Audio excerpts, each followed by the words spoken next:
তুমি হেরে গেছো ACP. ACP sir,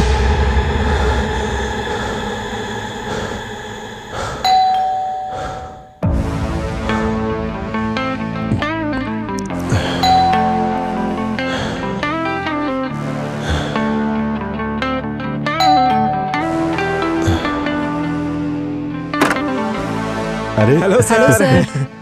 Pankaj, Purabi, এসো এসো, ভিতরে এসো। এগুলো আরে কি? স্যার, আমি পুরবীকে বলছিলাম স্যার, এত ফ্রুট আনার কি দরকার ছিল? আপনি তো এমনিতেই এত ফিট আর এত হেলদি। হ্যাঁ, তুমি তো এরকমটাই বলবে।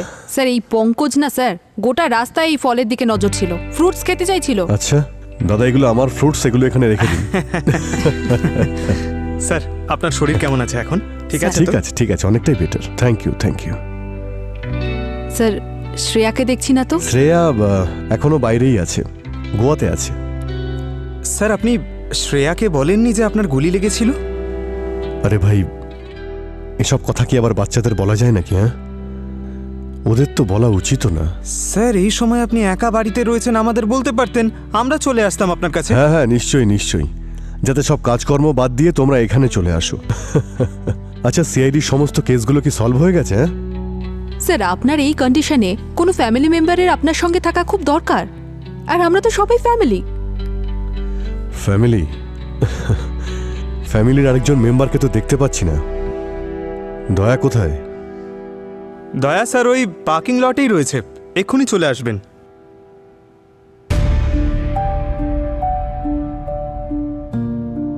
ও আসবে না। স্যার, দয়া স্যার আপনার সঙ্গে দেখা করতে এসেছে, এক্ষুনি চলে আসবে। আমি দয়াকে দয়ার থেকেও বেশি চিনি। ও আসবে না। আমাদের মধ্যে যা ছিল সব শেষ হয়ে গেছে। আরে স্যার, এসব আপনি কি বলছেন স্যার? আপনি দাঁড়ান, আমি এক্ষুনি নিয়ে আসছি ওনাকে।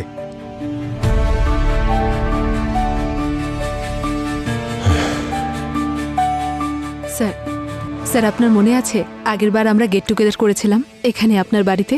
কত মজা হয়েছিল। সেটা আর কি করে ভুলতে পারি? শেষবার সবাই একসঙ্গে হেসেছিলাম। আরে স্যার, আপনি বসুন না, আমি করে দিচ্ছি। আরে না না, বসো বসো, সব হয়ে যাবে। তবে একটা কথা আমি বলে রাখি, এটা হলো স্পেশাল মটর পনির। যদিও শ্রেয়া এটা রান্না করেছে, তবে রেসিপি আমার। খুব ভালো, খুব দারুণ তো। অ্যাকচুয়ালি শ্রেয়া আজকে সবার পছন্দের ডিশ বানিয়েছে। আপনার জন্য গাজরের হালুয়া, দয়ার জন্য স্পেশাল ভেন্ডি, দারুণ ব্যাপার। পঙ্কজ, পুরবীর শুনছো? জন্য মটর পনির, তোমার জন্য আলুর পরোটা। আর পঙ্কজ ভাই, তুমি তো ডায়েটিং করছো, তাই তোমার জন্য শুধু গ্রিন টি। আরে আরে কি স্যার, স্যার, না না, এটা কিন্তু ঠিক না স্যার। কত কত ভালো ভালো খাবার বানিয়েছে আমার জন্য। না না, আমি খাবো না। এটা ঠিক না। আরে শ্রেয়া বলছে, কে তোমাকে বলেছিল ডায়েটিং করতে? স্যার, এই পুরোপুরি ডায়েট প্ল্যান দিয়েছিল আমায়। আরে একটা কাজ করো ভাই, আজকে সব ডায়েটিং বাদ দাও। আজকে আরে ঘরে স্যার, যাও। স্যার, যাও, স্যার, পরে দেখা যাবে। যতদিন প্রদ্যুমান স্যার ছিলেন সবকিছু ঠিক ছিল, সবাই একসাথে ছিলাম। উনি যাওয়ার পরে সবকিছু ভেঙে পড়েছে। এখন তো কেউ কাউকে বিশ্বাসও করতে পারছে না। না স্যার, আমি সম্পূর্ণ বিশ্বাস করি আপনাকে, দয়া স্যারও করে। আর ওই যে নতুন রেসিপি, ভূমি, কীর্তিকা, ওদেরকেও তোমরা এতটা বিশ্বাস করো? টিমে যখন নতুন কেউ আসে তো ট্রাস্ট ইস্যু হওয়াটা নর্মাল। কিন্তু দয়া, ও তো আমার ভাই। এত বছর ধরে একে অপরকে চেনার পরেও যখন ও আমাকে সন্দেহ করে, তখন গুলি লাগার থেকেও বেশি যন্ত্রণা হয় আমার। পঙ্কজ, তুমি বুঝতে পারছো না আমি তোমাকে কি বলছি? আমি ভেতরে যাব না, ব্যাস। লাস্টবার আমি যখন এসেছিলাম তখনই আমি আমার বন্ধুকে হারিয়ে ফেলেছি, বুঝেছো? কাল রাত্রে কোথায় ছিলে? কি হলো, সব ঠিক আছে আমি তো? জিজ্ঞাসা করছি, কালকে রাত্রে কোথায় ছিলে? এখানেই, বাড়িতেই ছিলাম, ঘুমোচ্ছিলাম। তুমি বাড়িতে ছিলে না, মিথ্যে বলছো তুমি। কি ভাই, তুমি আমায় খুব ভালো মতোই চেনো। তোমার মনে হয় তোমার কাছে কোনোদিন কিছু লুকোবো? কাল রাতে আমি বাড়িতেই ছিলাম। তবে তবে কাল রাতের ব্যাপারে আমার কিছু মনেই পড়ছে না। দুটো নিরপরাধ লোককে মেরে কিছু মনে নেই তোমার? নাটক করছো আমার সাথে? সিআইডি অফিসারের রূপে একটা শয়তান লুকিয়ে আছে তোমার মধ্যে। দয়া, মুখ সামলে কথা বলো, না হলে নাহলে কি? না হলে ভুলে যাব কখনো আমাদের বন্ধুত্ব আরে ছিল। চুলোয় যাক তোমার বন্ধুত্ব। আমার আর অভিজিতের মধ্যে যা কিছু ছিল এই পর্যন্তই ছিল। কি বলছেন কি স্যার আপনি? স্যার উনি অভিজিৎ স্যার। তুমি এমন একটা লোকের ওপর বিশ্বাস করবে যার নিজেরই মনে থাকে না যে ও কি করেছে? হ্যাঁ, যার এটাই মনে থাকে না যে এটা দিন না রাত, সেই লোকটার ওপর আমি কি করে বিশ্বাস করব?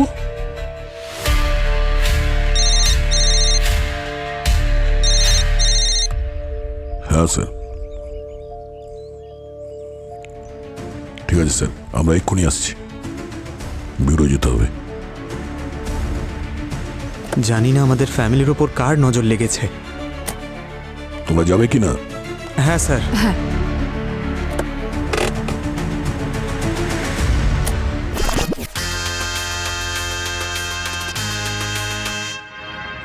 আরে বাজা বাজা ভাই বাজা, কি দারুণ বাজিয়েছিস ভাই, কিন্তু আর পরের বার বাজাস না ভাই। থেমে যা, আরে এত খাস না, এক্সারসাইজ কর গিয়ে যা। ভিকি, তুই কি নিজেকে আমার ডায়েটিশিয়ান ভাবিস নাকি? হ্যাঁ, কে হোস বলতো তুই? আরে কি হয়েছে, চেঁচাচ্ছিস কেন? কি হয়েছে? এটা ব্রেকফাস্ট, এটা খাবো আমি। এখানে সব থেকে বেশি ন্যাকামি না তুই করিস। এইটা খাবো না, ওইটা খাবো না, এইটা খেলে আমি মোটা হয়ে যাব। আরে এর মধ্যে তো প্রোটিনই নেই, এটা খেয়ে কি লাভ? আমি ন্যাকামি করি তো ন্যাকামি করি, তোর কি সমস্যা? হ্যাঁ, আমি বলবো এখানে বেশি ন্যাকামি কে করে? তোর বউ, বুঝলি? দেখ, ওকে আমাদের মাঝে আনিস না, বুঝলি? কেন আনবো না? বউয়ের কথা বললে বলে খারাপ লাগছে না? তুই আমার সাথে কথা বল, ওকে টানিস না প্লিজ। আমি অবশ্যই ওকে টানবো। এখানে সব থেকে বেশি ন্যাকামি ওই করে। তোরা কিছু বলছিস না কেন? এখন আর হাসি পাচ্ছে না? হ্যাঁ, তোরা তো জানিস যে ওর বউ কতটা ন্যাকামি করে।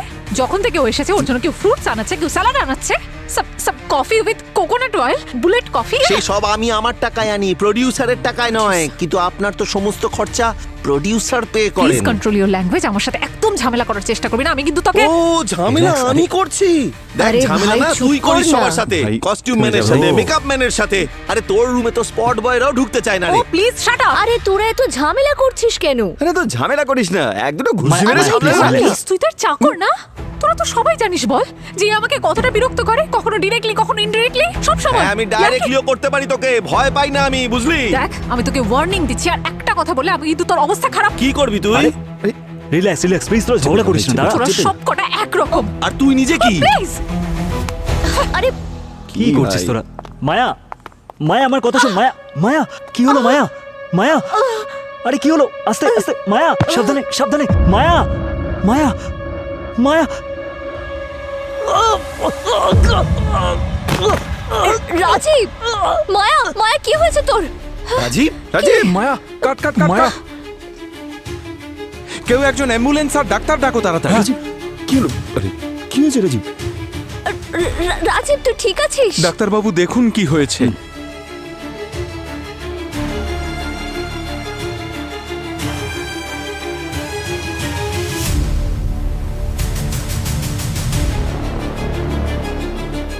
Director sir already dead. কি? I am sorry. কিভাবে?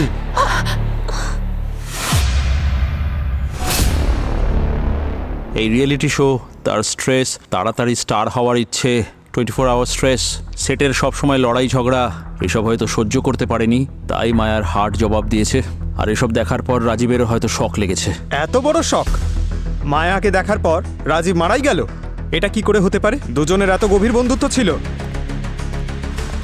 আরে দয়া স্যার, দয়া স্যার, না, না, না, না, স্যার, please, স্যার, স্যার, আপনার স্যার, অফিসার, please, আমার স্যার, বউ স্যার, খুশি হবে, দিন না স্যার। সরে যাও, ওদিকে যাও। স্যার,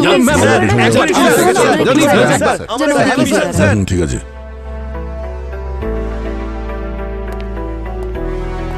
আরে দয়া, এসে গেছো তুমি? কি হয়েছিল কি এখানে? এদের দুজনের মৃত্যুর কারণ সঠিক বুঝতে পারছি না, তবে এদের আঘাতের তো কোনো চিহ্ন নেই। আর এই দেখো, এর চোখের এই ভেতরটা আর এই চোয়াল দুটো দেখো একদম জুড়ে গেছে, আর দাঁতের মাঝে এর জিভটা এসে গেছে আর কেটে গেছে, সেই কারণে রক্ত বেরোচ্ছে। এই দেখো দয়া, আমার মনে হচ্ছে যে এদের দুজনের মৃত্যুর কারণ হচ্ছে হার্ট অ্যাটাকই। একই জায়গাতে একসঙ্গে দুজনের হার্ট অ্যাটাক হওয়া, এরকম তো ফিল্মে কোইন্সিডেন্স হয় ডক্টর।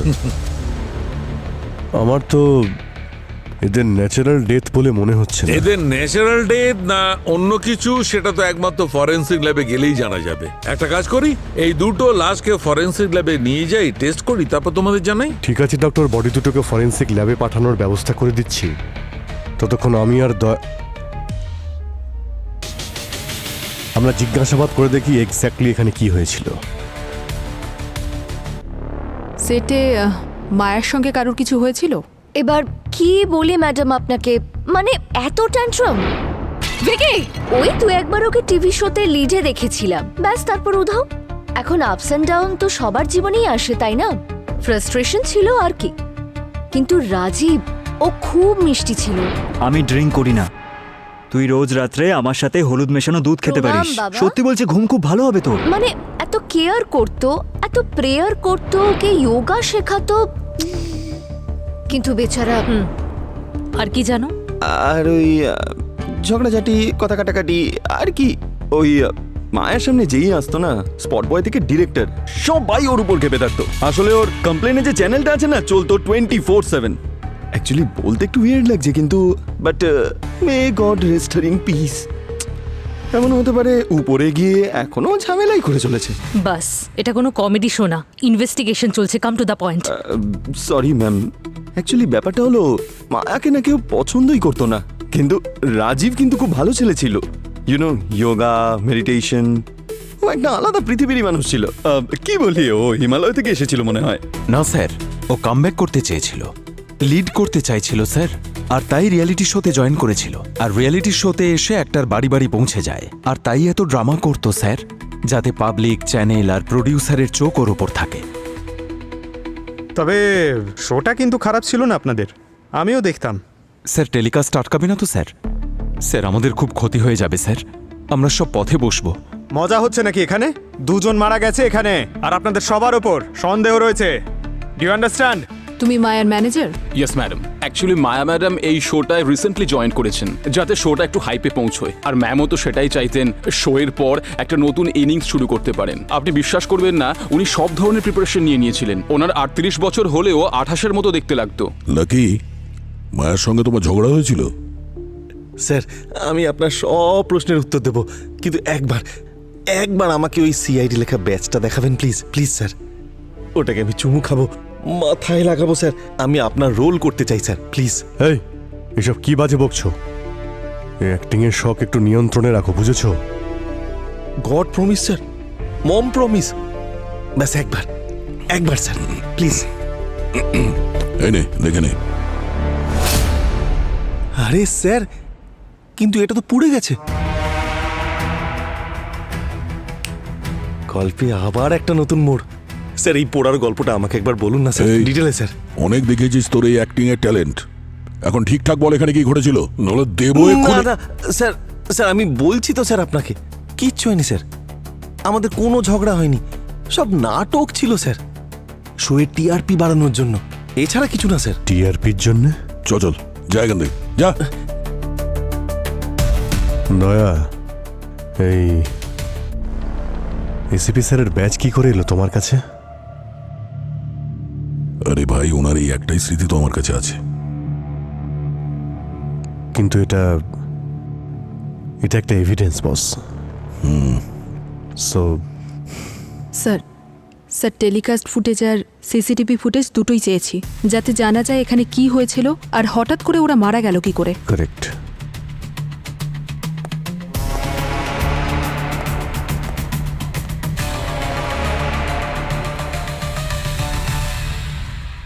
লেফট সাইডে খুব জোরে দীর্ঘ নিঃশ্বাস নাও, তারপর আস্তে আস্তে ছাড়ো। ছাড়বো? এবার রাইট দিক দিয়ে টানো। দেখ, ভগবান দুটো নাকের ছিদ্র দিয়েছে, ব্রিথ ইন আর ব্রিথ আউট একসাথে করার জন্য। আর ইনি বলছেন লেফট ইন রাইট আউট। তুই কাল রাতে আমাকে যে ড্রিঙ্কটার কথা বললি না, ওই দুধ আর হলুদ দিয়ে, ওটা কিন্তু দারুণ। আমি বলেছিলাম না যে হলুদের অনেক গুণ থাকে, হলুদ প্রত্যেকটা রোগ নিরাময় করে। এখানে এখন যে অবস্থা, আমার একটু স্ট্রেসড আউট হওয়া ভীষণ জরুরি। আর সত্যি বলতে দুধ হলুদ খেয়ে আমার এত ভালো ঘুম হলো, আই এম সো হ্যাপি। যদিও আমিও কিছু কিছু জিনিস জানি, যেমন এই প্রোটিন শেক, খুব ভালো এটা। এক মিনিট, মায়া কি খাচ্ছে এটা? পঙ্কজ জুম করো, প্রিন্ট আউট বের করো। মায়া আর রাজীবের মৃত্যুর কারণ হার্ট অ্যাটাক নয়। মানেটা এই, এদের দুজনের রক্তে আমি একটা স্টিমুলেন্ট পেয়েছি, সেটা টিমজেন। টিমজেন? এটা আবার কি? টিমজেন হাই পাওয়ার, হাই এনার্জি। এটা এক ধরনের প্রি ওয়ার্কআউট পাউডার যেটা সাধারণত মেশানো হয় হেলথ ড্রিঙ্কসে, এনার্জি ড্রিঙ্কসে। এর কারণে হার্ট বিট অ্যাবনর্মালি হাই হয়ে যায়, কিন্তু এটা আজকাল টোটালি ব্যান্ড। কিন্তু তবুও এদের দুজনের শরীরে 500 mg টিমজেন পাওয়া গেছে। তবে হার্ট তো বন্ধ হবেই, হার্ট মাসলস আর কত সহ্য করবে? স্যার এটা কোনো ব্যান্ড ড্রাগ নয় তো, যেটা ফিটনেস ফ্রিকদের লোভ দেখাচ্ছে? না সচিন, এই দুজনকে মারা ষড়যন্ত্র করা হয়েছিল, আর এর পেছনে অন্য কেউ আছে। স্যার মায়া মারা যাবার 45 মিনিট আগে ইম্পোর্টেড ওয়েট লস সাপ্লিমেন্ট খেয়েছিল। ওই সাপ্লিমেন্টটা খাওয়ার আগে বা পরে ও কিন্তু কিচ্ছু খায়নি, এটা আমরা ফুটেজে দেখেছি। স্যার আরেকটা ইন্টারেস্টিং বিষয়, মায়া ওই সাপ্লিমেন্টটা নিজের কো কন্টেস্টেন্ট রাজীবের সাথেও শেয়ার করেছিল। তুই একবার খেয়ে দেখ না।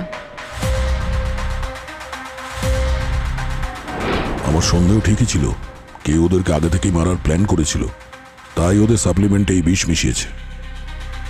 তাহলে গিয়ে জানো যে সাপ্লিমেন্টটা কি আর কোন কোম্পানি এটা তৈরি করে, আর গিয়ে এটাও জানো যে এই মায়াকে এই সাপ্লিমেন্টটা কে দিয়েছিল। Come on guys, wake up.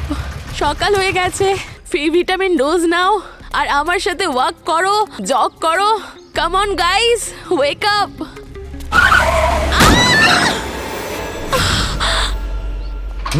এসে গেছো? আরে ভাই কি বলবো, ফিটনেস ওয়ার্কআউটের নাম করে কি কি পাওয়া যায় আজকাল মার্কেটে।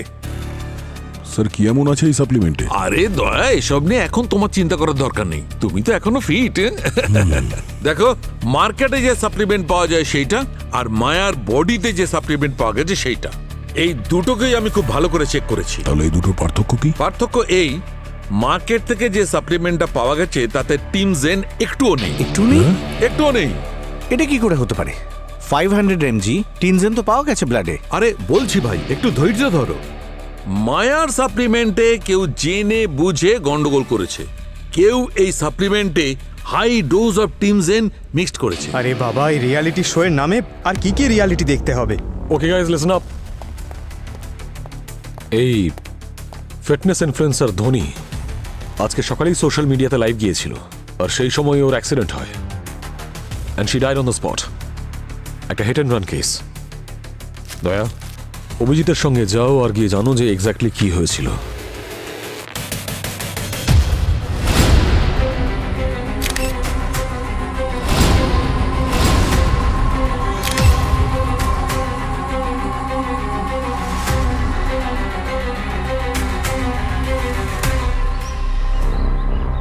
টায়ারের ঘষে যাওয়ার দাগ, মনে হচ্ছে গাড়ি এখানে এসে খুব জোরে ব্রেক করেছিল। গাড়ি মনে হচ্ছে এদিক থেকে আসছিল ফুল স্পিডে, আর এই ধোনি এদিক থেকে রাস্তা পার হচ্ছিল। গাড়ি ধোনিকে এখানে হিট করেছে আর এই দিকে গেছে। এই ধোনিকে মারার পরে মনে হচ্ছে গাড়িটা এই পুলে এসে ধাক্কা মারে। পেইন্ট লেগে রয়েছে কালো রঙের। আমার মনে হচ্ছে এই মেয়েটি গাড়ির বনেটের সঙ্গে ধাক্কা খায়, খুব খারাপ। আর স্যার, আশেপাশে কোথাও সিসিটিভি ক্যামেরাও নেই। এটা অ্যাক্সিডেন্ট না প্ল্যান্ড মার্ডার? স্যার ধোনির ফ্যান্সরা এটাই বলছে যে এসব ধোনির এক্স বয়ফ্রেন্ড সিদ্ধান্ত করেছে। ও ধোনির ম্যানেজারও ছিল। আর এটাও জানা গেছে যে সিদ্ধান্ত ধোনির পার্সোনাল ফটোজ সোশ্যাল মিডিয়ায় লিক করেছিল, তারপরেই ধোনি ওর সাথে ব্রেকআপ করে নেয়। ডাকো তো ওই সিদ্ধান্তকে ব্যুরোতে। তো মিস্টার এক্স বয়ফ্রেন্ড, ধোনি তোমাকে নিজের জীবন থেকে অসম্মান করে বার করে দিয়েছিল বলে তুমি তার রিভেঞ্জ নিলে, তাই না? স্যার এটা সত্যি যে ও আমাকে রিজেক্ট করেছিল, কিন্তু এটা সত্যি নয় আমি কিছু করেছি। তাহলে কি ধোনির মৃত্যু অ্যাক্সিডেন্টেই হয়েছে? স্যার সেটা তো আমি জানি না। কি হয়েছিল কি তোমাদের মধ্যে? তুমি ওর ফটোগুলোকে লিক করেছিলে কেন? ও মিথ্যে কথা বলেছিল স্যার, সব কিছু ফেক ছিল। ও স্টেরয়েড নিত। আর ওর পিকচার ফটোশপে এডিট করে সোশ্যাল মিডিয়ায় আপলোড করত, আর এতেই ওর ফলোয়ার্স বেড়েছিল। ইয়াং আর ইনোসেন্ট ছেলেরা ওকে ফলো করত, আর সেগুলো আমি সহ্য করতে পারতাম না স্যার। তাই সোশ্যাল মিডিয়াতে আমি ওর আসল চেহারাটা সামনে নিয়ে আসি, আর তারপর ও কমপ্লেন করে দেয়, হুমকি দেয় কেস করার। আমি ওর সমস্ত ফটো ডিলিট করে দিই স্যার, আর তারপর ও মিডিয়ার সামনে একটা স্টোরি নিয়ে আসে যে কিভাবে আমি ওকে চিট করেছি আর ও আমাকে ডাম্প করেছে। কোনো প্রমাণ আছে তোমার কাছে? প্রমাণ তো নেই স্যার, কিছু ফটো ছিল, সেটাও ওর কথায় পুলিশ ডিলিট করে দিয়েছে স্যার। পুলিশ আমাকে খুব মেরেছিল স্যার। যখন এই অ্যাক্সিডেন্ট হয়েছিল তখন কোথায় ছিলে তুমি? আমি আমার বাড়িতেই ছিলাম স্যার, ঘুমোচ্ছিলাম। আর নিশ্চয়ই কোনো প্রমাণ নেই তোমার কাছে, তাই না? প্রমাণ তো আমার কাছে নেই স্যার। দেখো, তোমার জন্য এটাই ভালো হবে যে তুমি এখন সব সত্যিটা আমাদের বলে দাও। যদি আমরা প্রমাণ পেয়ে যাই, তাহলে যেভাবে আমরা ক্রিমিনালদের মুখ খোলাই সেটা তোমার ভালো লাগবে না। স্যার, আমি আমার লয়ারের সাথে কথা বলবো। আমরাও তো লয়ারই। আয়, তোর জন্য রিয়েল লয়ারের ব্যবস্থা আমি করছি। এক মিনিট দয়া, দয়া, অভিজিৎ, তোমরা এক্ষুনি বাইরে এসো।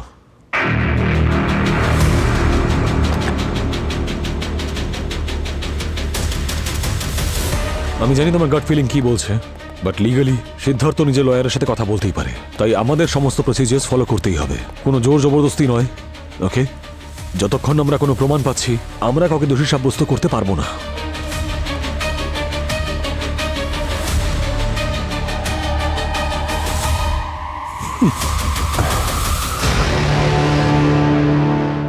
এক মিনিট, এ আবার কে? আমি কি কোথাও দেখেছি? অন্য টেলিকাস্ট ফুটেজে দেখাচ্ছি।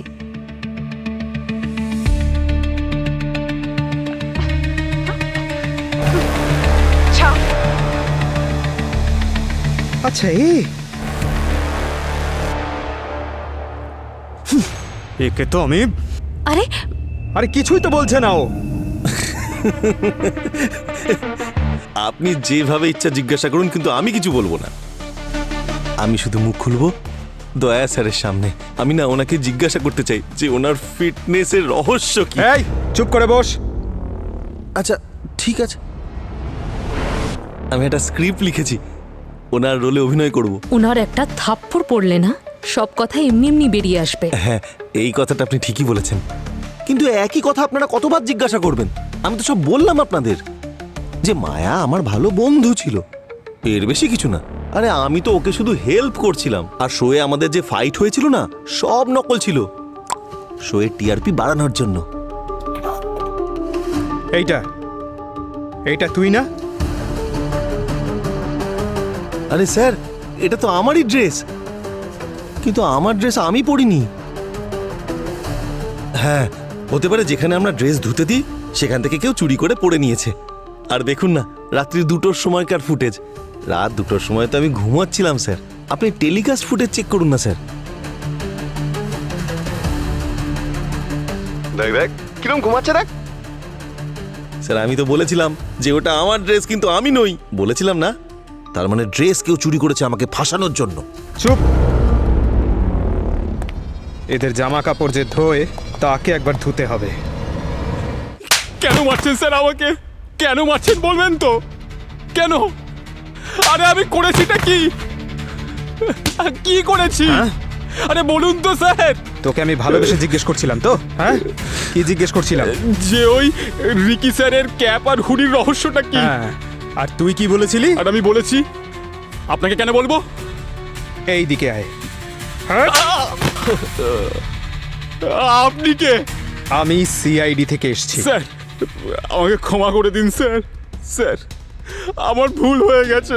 আমি রিকি স্যারের ক্যাপ আর হুডি এই শোয়ের সাউন্ড রেকর্ডিস্ট মুরলিকে দিয়েছিলাম, শুধু একদিনের জন্য স্যার। তার বদলে আমাকে একটা পার্টি দিয়েছে। মুরলিকে দিয়েছিলি? স্যার, তাহলে আগেই বলতে পারতিস। ভালোভাবে জিজ্ঞেস করছিলাম, কত ভালোভাবে। হ্যাঁ, দাই দেখো, মেয়েটার হাঁটু একদম ড্যামেজ। হয়তো গাড়িটা প্রথম ধাক্কাটা মেয়েটার হাঁটুতেই মেরেছে। গাড়ির মাডগার্ডটা লেগেছে ওর হাঁটুতে, সেই জন্য হাঁটুটা ভেঙে গেছে। আর এই দেখো, এটা পেলভিক রিজিয়ন। গাড়ির বনেটটা ধাক্কা মেরেছে এর পেলভিক রিজিয়নে, সেই জন্য পেলভিক রিজিয়নে সব হাড় ভেঙে গেছে।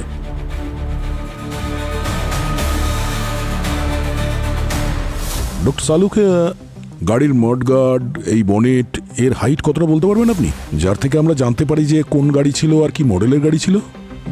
মেয়েটার হাইট প্রায় 5 ফিট 7 ইঞ্চি। আর ওর পায়ের উচ্চতা হচ্ছে প্রায় 34 বা 35 ইঞ্চি। আর টায়ারের ওয়েট ছিল 7.7 inch. Correct. Wheel base 7.7 feet আর বোনেট 35 ইঞ্চেস। স্যার এটা তো ওই যে ওই পুরনো মডেল রুকমি ছিল না, এটা তো ওটার মনে হচ্ছে। ওই মডেলটা তো মার্কেটে এখন অনেক কম, শুধু ওই একটা দুটো ট্যাক্সিতেই দেখা যায়। যেখানে অ্যাক্সিডেন্ট হয়েছিল আর যেখানে গাড়ি পুলের সঙ্গে ধাক্কা লেগেছিল সেখানে কালো পেন্টও লেগেছিল।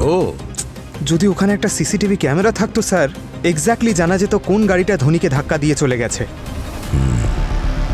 পঙ্কজ, এই অ্যাক্সিডেন্টটা হয়েছিল সকাল 7টার সময়। যদি অ্যাক্সিডেন্ট স্পটে ক্যামেরা নাই থাকে তাহলে আশেপাশে কোথাও না কোথাও তো সিসিটিভি ক্যামেরা থাকবেই। সেই ফুটেজগুলো দেখি সকাল 7টার পরে ওখান থেকে কোন গাড়ি বেরিয়েছিল কালো রঙের।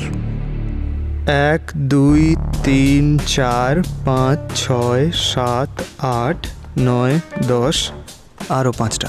1 2 3 4 5। গ্রিন টি স্যার, ওই ফ্যাট লসের জন্য। ভালো তো, যদি ফিল্ডে বেশি দৌড়াদৌড়ি করো তাহলে তাড়াতাড়ি লস হবে। আচ্ছা, ওই সোশ্যাল মিডিয়া ইনফ্লুয়েন্সার ধোনি, ওর অ্যাক্সিডেন্টের কোনো প্রমাণ পেলে? পেয়েছি তো স্যার, আসুন স্যার বলছি। স্যার, ধোনির অ্যাক্সিডেন্ট স্পট থেকে 5 কিলোমিটার দূরে একটা সিসিটিভি পেয়েছি স্যার। ওখানে 7:05 একটা ট্যাক্সি পাস হয়েছে স্যার। স্যার, ওই যে একটা পুরনো কোম্পানি আছে না রুকমি, ওরই মডেল এটা। ওর ব্যাক মিররে স্যার দুটো কার্টুন ক্যারেক্টার আঁকা ছিল, আর গাড়ির নাম্বার দিয়ে ড্রাইভারের নাম জানা গেছে। ওর নাম হলো অমল। ওর মোবাইল নাম্বার দাও, ট্রেস করে দেখো কোথায় আছে। পেয়েছি স্যার, এটা তো এই শহরেই। এই শহরেই? চলো ওর বেশি ঘোরাফেরাটা বন্ধ করি। অভিজিৎ স্যার, অনেক হয়েছে স্যার। আপনারা দয়া স্যারের ঝগড়া আমরা নিতে পারছি না। দয়া স্যার কী ভুল করেছেন স্যার? উনি তো শুধু একজন খুনিকে ধরার চেষ্টা করছেন। আমি কি চাই না, কিন্তু হঠাৎ করে আমি কাউকে সন্দেহ করি না, না জেনে কারোর দিকে আঙুল তুলি না।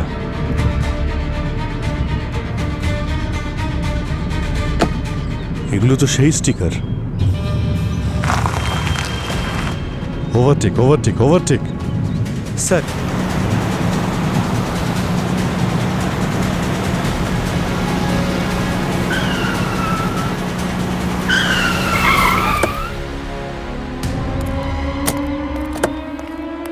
তোমার নাম অমল না? হ্যাঁ।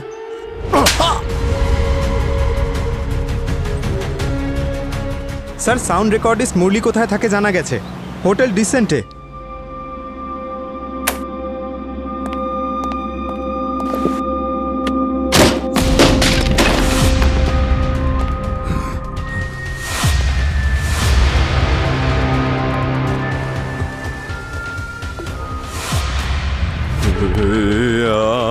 আমি কিন্তু কিছু করিনি।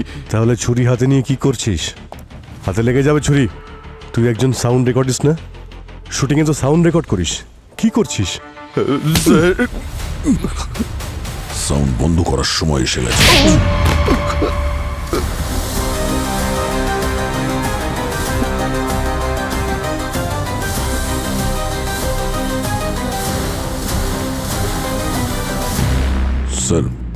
Sir Murali sound recordist.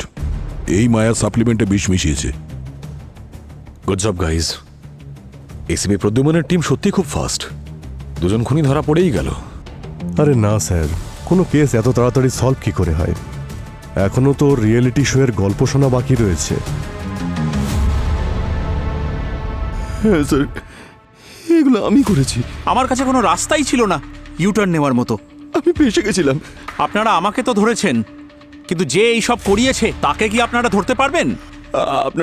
আপনারা আমাকেই দেখুন স্যার। আমাকে দেখে কি মনে হয় যে আমি কোনো খুন করতে পারি? হ্যাঁ, অ্যাক্সিডেন্ট হয়েছে আমার সাথে। গাড়ি আমার, স্টিয়ারিং আমার, কিন্তু ওই হাত আমার ছিল না। আমি কিন্তু মারিনি। নতুন গল্প শোনাচ্ছ? তুমি না হলে কে? প্রিয়াঙ্কা। নিধি নামের একটি মেয়ে ছিল। আর ওর কথায় ভুলে গেছিলে তুমি? আপনাকে বললাম না স্যার, আমি ফেঁসে গেছিলাম। এমন জাদু করেছিল ওই মেয়েটা? কোথায় দেখা করেছিলে? অনলাইনে ওকে দেখা মাত্রই ভালো লেগে গিয়েছিল স্যার। আসলে স্যার এমনটা হয়েছিল, আমরা দুজনে একে অপরকে ভালোবাসতাম। ও আমাকে বলল যে ও নাকি কিছু একটা করে প্রচুর টাকা ইনকাম করে। ক্রিপ্টো বলে কিছু একটা বলছিল স্যার। বলে 6 মাসে নাকি টাকা ডাবল হয়ে যাবে আর তারপরে লাইফ সেটেল। একটা অ্যাপ ডাউনলোড করলাম স্যার। কিন্তু সত্যি বলছি টাকা ডাবল হয়ে গিয়েছিল। মা আমাকে সবসময় একটাই কথা বলতো যে বেশি লোভ ভালো নয়, কিন্তু আমি ভাবলাম যে প্রফিট হলেই সব টাকা শোধ করে দেবো। আর ডাবল কি বলবো স্যার, আর লাখকে 12,000 করতে আমি যে বিশাল বড় মিস্টেক করেছি না, আর ধারের কথা তো আলাদাই স্যার। তখন আমি প্রিয়াঙ্কাকে বললাম, তুই তো আমাকে একেবারে ফাঁসিয়ে দিলি রে।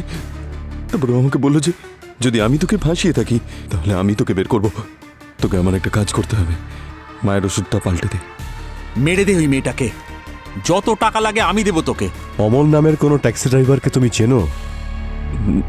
না স্যার। না, আমি এই নামে কোনো সাউন্ড রেকর্ডিস্টকে চিনি না। কোনো প্রমাণ আছে? হ্যাঁ স্যার, আমার ফোনে চ্যাট হিস্ট্রি আছে, ফটোজ আছে। ওদের ফোনগুলো হেফাজতে নিয়ে নাও আর ওদেরকে লোকাল পুলিশের হাতে তুলে দাও। ফোন? হ্যাঁ স্যার।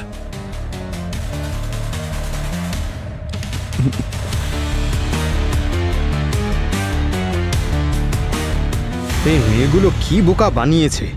একটা বেচারা ট্যাক্সি ড্রাইভার, একটা সাউন্ড রেকর্ডিস্ট। ফটোগুলো একবার দেখো, যে কেউ ভালোবেসে ফেলবে। সাবধানে পঙ্কজ, এই রিয়ালিটি শো এর নিশানা তোমাকে কোনোদিন বিপদে ফেলবে। এটা সম্ভব নয়। এসিপি স্যারের শিষ্য আমি, দয়া স্যার আর অভিজিৎ তোমাদের স্যারেরও। দুজনের খোঁজ গল্প হয়ে গেলে আমরা কাজ করি। হ্যাঁ স্যার। রেকর্ডসের ব্যাপারে কি জানতে স্যার পারলে? আমরা দুজনের ফোনের ফটোজ আর মেসেজেস চেক করলাম, দুজনেই সত্যি বলছে। এক্সপেক্টেড। আর আইডিজও ফেক স্যার। আর IP address? Sir virtual private network use করেছিল, ট্র্যাক করা ইম্পসিবল স্যার। আর মানি ট্রান্সফার ট্রেস করা গেলে?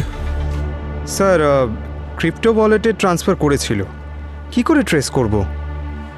এই অ্যাপগুলো ওদের ফিচার দেখিয়ে লোভ দেখায়, তারপর আমরা আমাদের সব ইনফরমেশন শেয়ার করি, আর এমন একটা ফাঁদে পড়ি যার থেকে বেরোনো প্রায় অসম্ভব।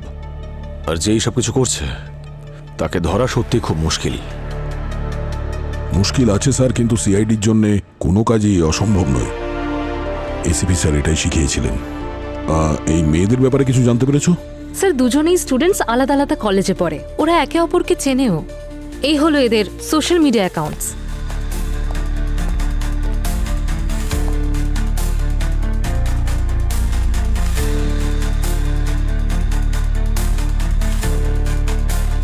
এই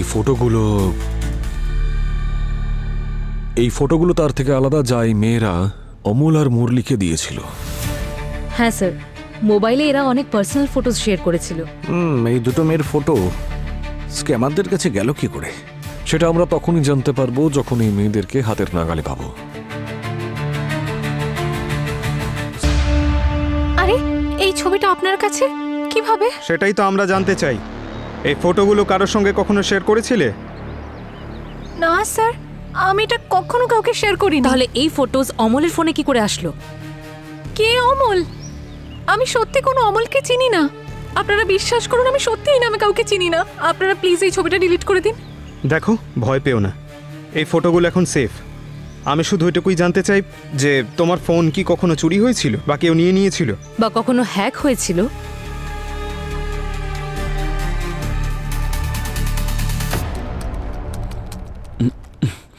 ইয়েস ম্যাম। দাদা, আমার না ফোন কাজ করছে না, এটার স্ক্রিন ব্রেক হয়ে গেছে আর খুব স্লো কাজ করছে। ম্যাম আপনার ডিটেলসটা বলুন। আপনার নাম? অনন্যা। আপনার অল্টারনেট নাম্বার? 88262601। ম্যাম আপনার মোবাইলের পাসওয়ার্ড? পাসওয়ার্ড কেন চাই আপনার? ম্যাম পাসওয়ার্ড ছাড়া এটা আমি চেক করব কি করে যে সারানোর পর এটা ঠিক হয়েছে কিনা? আপনি এত চিন্তা করবেন না, আপনার আমার উপরে কোনো সন্দেহ করতে হবে না। আপনি এটা আগে বলুন যে কত খরচ পড়বে। 3000 স্ক্রিনের আর 3000 রিপেয়ারিং এর, টোটাল 6000।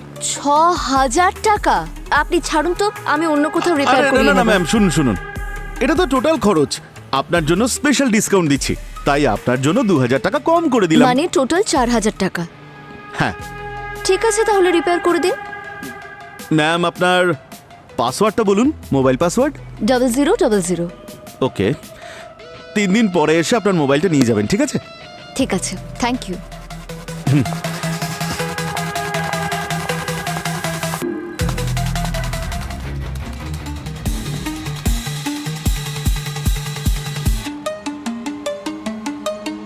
আরে দেখতে কি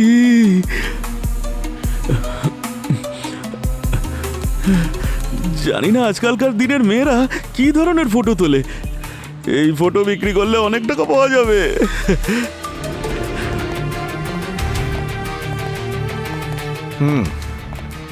আসুন, কি সেবা করতে পারি আপনাদের জন্য?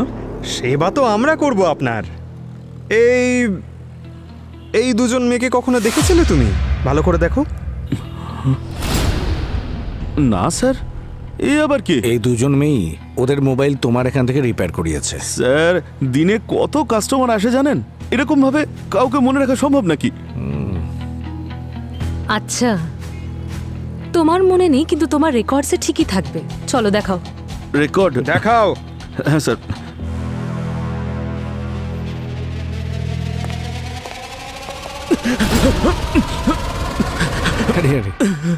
সব পরিশ্রম চলে গেল। আমরা আগে থেকেই জানতাম সব সময় এটাই হয়। সিআইডি আসলেই সবাই পালাতে চায়। এর জন্য আমরা আগে থেকেই দরজা লক করে দিয়েছিলাম।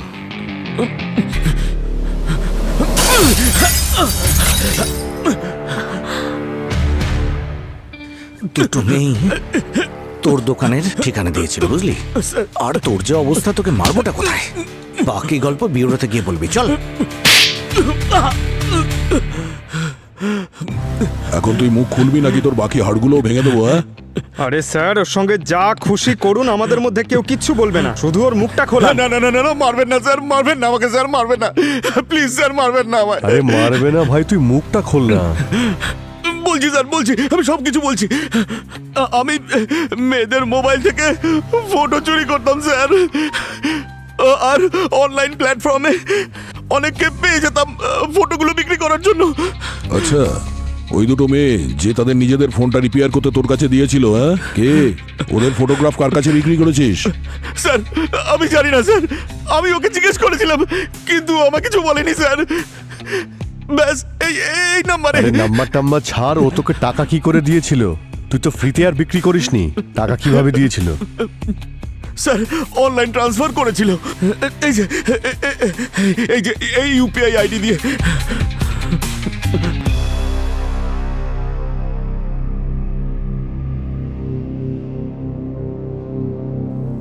ঠিক আছে, ওকে।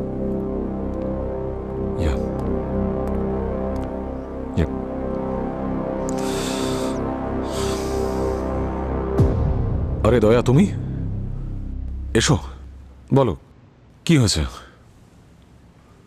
স্যার, আমার মনে হচ্ছে না যে অভিজিৎ কিছু ভুল কাজ করছে। আমরা অযথা ওকে সন্দেহ করছি। হোয়াট? দেখো দয়া, দায়িত্ব আর বন্ধুত্ব কখনো গুলিয়ে ফেলা উচিত নয়। আমরা সিআইডি অফিসার্স, সেই জন্য নিজেদের ইমোশনকে সবসময় কন্ট্রোলে রাখা উচিত। আমি আমার ইমোশনস আর বন্ধুত্ব মাঝখানে আনছি না স্যার। আমার বিশ্বাসই হচ্ছে না যে অভিজিৎ এসিপি স্যারের সঙ্গে এরকম। ইম্পসিবল। ও থাকতে এসিপি স্যারের ওপর কোনো আঁচড় আসতে দেবে না। হতে পারে ও আমার বন্ধু অভিজিৎ, কিংবা সে যার কিছু মনেই থাকে না। না স্যার, অভিজিৎ এরকম কিছু করতে পারে না।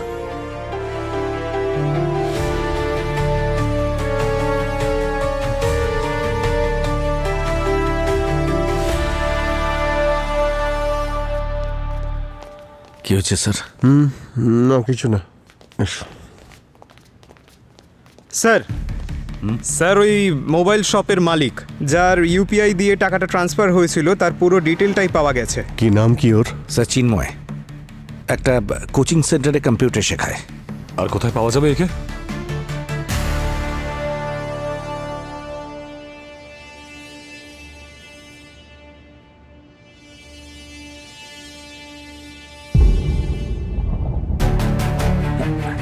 বের কর, দে মোবাইল।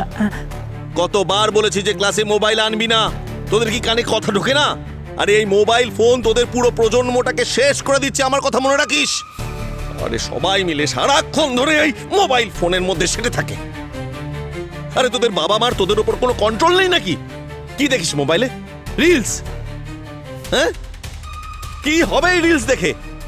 কাউকে সায়েন্টিস্ট হতে হবে না, কাউকে টিচার হতে হবে না, কারো ডাক্তার হবারও দরকার নেই।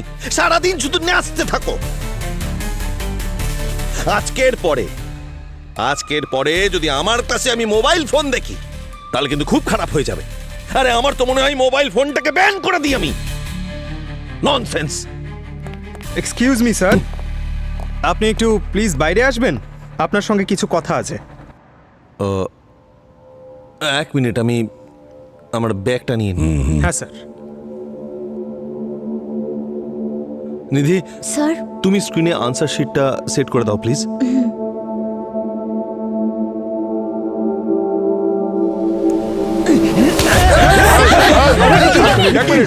বসো, কিছু হবে না। বসে যাও তোমরা, বসো। সরে যাও আমার সামনে থেকে, সরে যাও। কোথায় যাও তুমি? হ্যাঁ, সিআইডির হাত থেকে আজ পর্যন্ত কেউ বেঁচেছে? অন্যায় করেছো, শাস্তি তো পাবেই। চলো। তোমরা সিআইডিরা আমার মতো একলা, ফ্রাস্ট্রেটেড আমার মতো। আমিও সিআইডিরই কাজ করি, সমাজে থেকে সমাজের নোংরা পরিষ্কার করার কাজ। নিষ্পাপ শিশুদের বাজে লোকের হাত থেকে বাঁচাই আমি। কি দেখায় এই রিয়েলিটি শোতে? রিয়েলিটির নামে নোংরামো দেখায়। এই স্টারেরা কারা? কি এদের ট্যালেন্ট? হ্যাঁ, মিথ্যে ঝগড়া, অ্যাফেয়ার্স, আরে স্ক্রিনে সেগুলোকেই দেখে এই বাচ্চারা সেগুলোকেই সত্যি বলে মনে করে। আর এই সোশ্যাল মিডিয়া ইনফ্লুয়েন্সার এক নম্বরের মিথ্যেবাদী। তারা মনে করে ফর্সাই নাকি হতে হবে, স্লিমই হতে হবে। আরে এদেরকেও জিজ্ঞাসা করুন এই সুন্দর হবার ব্যাখ্যাটা এরা কোথায় পেল? হ্যাঁ, আরে কালো বর্ণ মায়ের কোনো বাচ্চাকে জিজ্ঞাসা করুন তার মা দেখতে কেমন। আরে বাচ্চার চোখে তার মা পৃথিবীর সবচেয়ে সুন্দরী মা হয়। আরে অন্তঃশ্বাস শূন্য এই সোশ্যাল মিডিয়া আজকালকার বাচ্চাদের শেষ করে দিচ্ছে। অলৌকিক জগতে বিচরণ করছে বাচ্চারা, সারাদিন বাড়িতে বসে থাকে, রিলস দেখতে থাকে। বাচ্চাদের সৃজনশীল চিন্তা সব শেষ হয়ে যাচ্ছে। এক মিনিট, সাবধানে, আমরা বসে কথা বলতে পারি। একে যেতে দাও, ছাড়ো ওকে।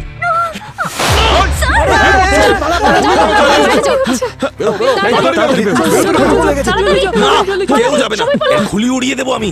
সবাই যে যার জায়গায় বসে থাক, চুপচাপ। হ্যাঁ, রিল্যাক্স রিল্যাক্স রিল্যাক্স। বস। গানস নিচে, গানস নিচে।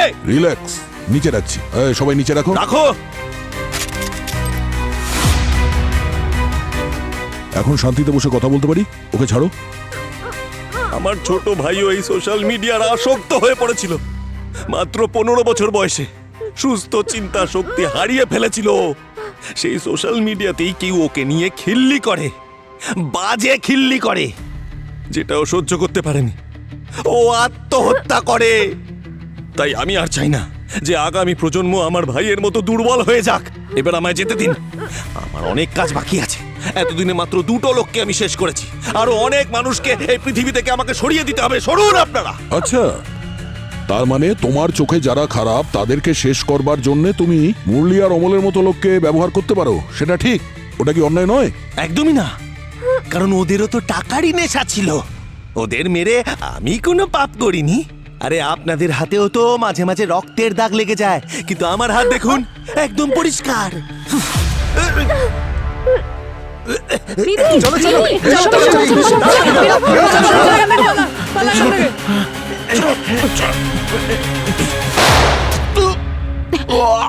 স্যার, অ্যাম্বুলেন্স ডাকো। না পঙ্কজ, আমি ঠিক আছি। তোকে তো এটার কি হলো?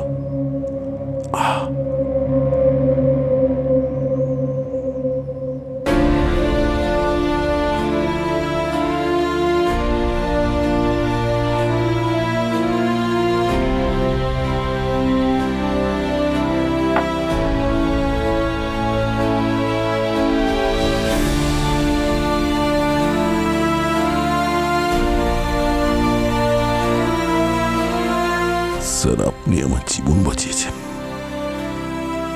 স্যার, হয়তো আপনি নেই, কিন্তু একজন দেবদূতের মতন আপনি আমাকে রক্ষা করেছেন। আপনি এখনো আমাদের দেখছেন, তাই না স্যার?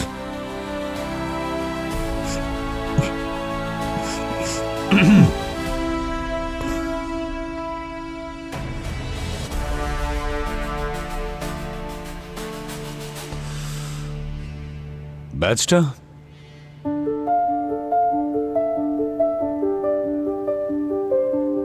এই ব্যাচটা তোমার কাছেই থাক। তোমার জায়গায় আমি থাকলে এটাই করতাম।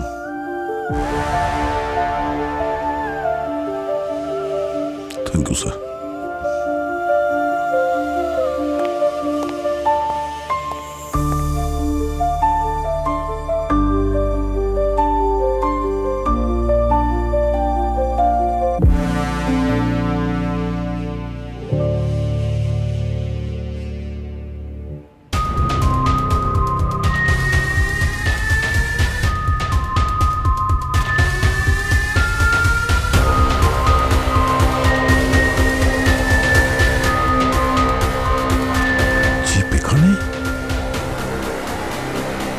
স্যারের ব্যাচে